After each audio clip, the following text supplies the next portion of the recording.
Support comes from Troy University's Trojan Cafe, offering handcrafted Starbucks beverages and a wide assortment of meal and snack options. Located on Troy University's Montgomery campus, across from the Rosa Parks Library and Museum. From Troy Public Radio, this is In Focus, and I'm Carolyn Hutchison. On the Alabama Garden Trail is Dothan Area Botanical Gardens. Today we visit with William Holman, Executive Director, for our Back to Nature series. The Wings of Wonder Butterfly House and the adjacent Pollinator Garden are features that attract visitors while also serving a scientific purpose. William, welcome back. Thank you very much, Carolyn. It's nice to be back. William, it's summer and Dothan Area Botanical Gardens provides a wonderful respite. Why is this the perfect time to visit? It's kind of our peak blooming period. So there are a lot of things blooming in the garden. And if you've never been, now is a great time to come and enjoy all the different things that are in bloom. The news is about the Pollinator Garden. What is the Pollinator Garden? It's a new addition to the garden, and it's situated out in front of our butterfly house. It's what we call our Wings of Wonder butterfly house. And it's just a small area that is loaded with pollinator plants, plants that attract bees and wasps and butterflies and all kinds of pollinators. It's just an interesting and beautiful area because there's always something blooming in the pollinator garden. There is concern about pollinators. What's the status? We always get varying responses, but generally what we hear is that because of habitat loss, there are fewer and fewer plants that attract pollinators. And one example of that is the monarch that has to have a particular plant. It has to have milkweed. So if we continue to lose large amounts of milkweed, they're not going to have any way to lay their eggs. They can't just lay them on any plant. They have to have a milkweed plant. That pollinator garden, by the way, is a monarch way station, which is kind of a designation. They're the butterflies that migrate from Canada all the way down to Mexico, and they have to have milkweed all along the way. They'll lay their eggs, and of course their eggs will become part of the next generation. But our area is designated a monarch way station because we have a certain amount of milkweed planted in this pollinator garden. And we actually do some programs we did last fall where we tagged monarchs to release. And that's part of how they study migration and studied the populations and that kind of thing, are these tagged monarchs. So hopefully we'll do that again. That is fascinating. Well, back to the pollination. What are the scientists doing to actually get to the bottom of this question? They're mainly encouraging people to plant native plants that are known to be good attractants to pollinators and to not spray pesticides. You know, those are the two best things you can do. And you don't have to have a big space, even a nice pot on your patio, you know, that you have the right plants in can benefit pollinators.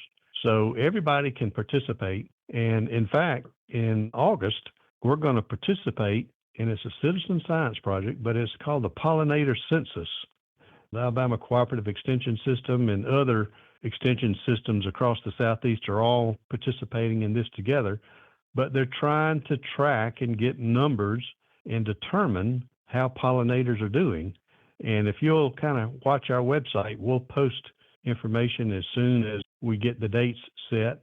We'll have what's known as a pollinator party where people come out, they learn how to do it, and then we take them out into the garden and they're all given a station and they count the number of pollinators over a 15-minute period that comes to that plant.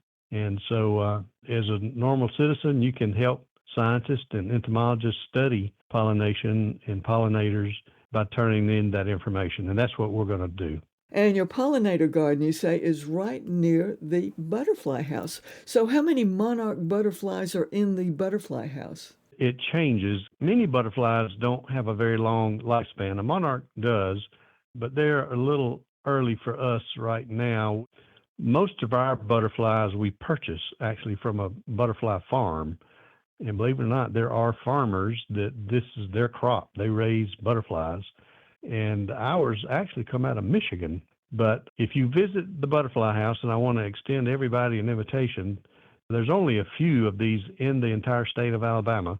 Ours, we normally have between 400 and 500 live butterflies, and they're native butterflies. These are butterflies that live here and will potentially come to your backyard.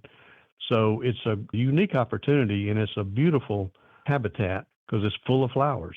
But you can see all the life stages in there. You can see butterflies mating. You can see them lay eggs.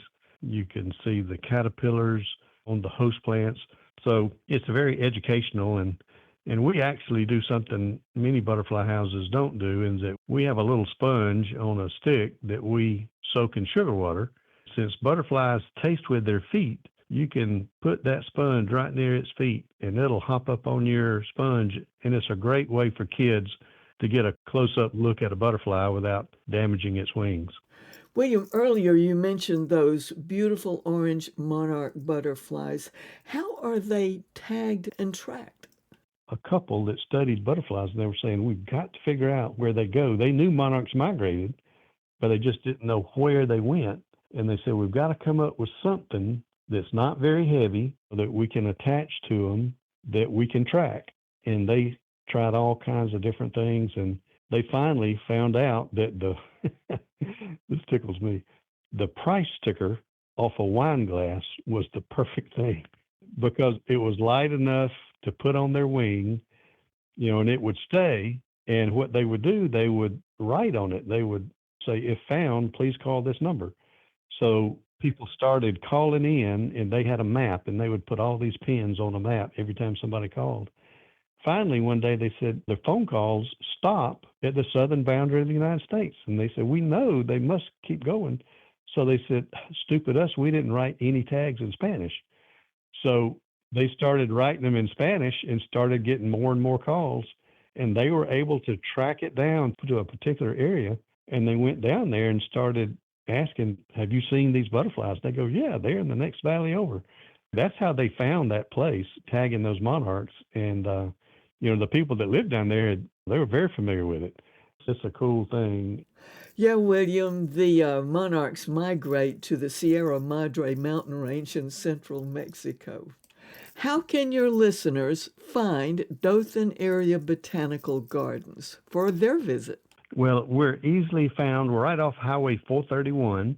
So if you're traveling on 431, look for the big sign. We have a big sign on 431 that says Dothan Area Botanical Gardens, and it's less than a mile off the highway. And we're open 7 days a week, so you can stop in almost any time. But we're open from 9 in the morning until 5 at night. The Butterfly House now has a little bit different operating hours because it's seasonal. It's open from 10 to 4 and closes at lunch. But it's open from now until the end of October. So when it starts getting cold, we have to shut it down. Please visit our website and you can learn more about the garden and what all we're doing. It's dabg.com. William, it's been great visiting with you and celebrating Dothan Area Botanical Gardens. And by the way, hats off to the volunteers. Thanks for your interview. Well, thank you. We're proud of our numbers. A couple of years ago, we've had visitors from 45 states and about 25,000 visitors a year. So we're proud of the folks that come and visit, and I want to encourage everyone listening to this program to come visit as well. That was William Holman, Executive Director of Dothan Area Botanical Gardens, joining us for our Back to Nature series. More information about the acclaimed gardens can be found at the website dabg.com. Thanks for joining us for In Focus, which is a podcast wherever you get your podcasts. I'm Carolyn Hutchison, and this is listener-supported Troy Public Radio.